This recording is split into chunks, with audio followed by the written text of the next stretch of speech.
هنعمل النهاردة بقى فطيرة اسفنجية قطنية رائعة، حاجة كده للعشاء حتى للفطار أو الغدا تجنن.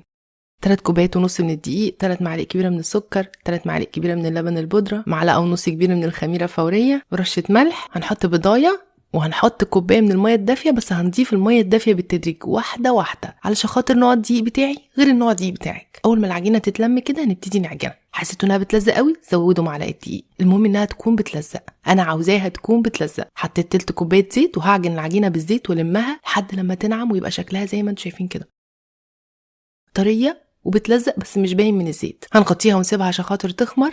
هنجهز بقى الحشوه، 2 فلفل رومي، يفضل فلفل الوان، وبصلايه وفرمتهم كده في الكبه، وهنزل السوائل منهم واعصرهم كويس جدا. هنحطهم على اللحمه المفرومه، ونحط ملح وفلفل اسود ومعلقه كبيره من البهار المشكل او بهارات اللحم او 7 بهارات، وهنعجن بقى كل الحاجات دي مع بعضها.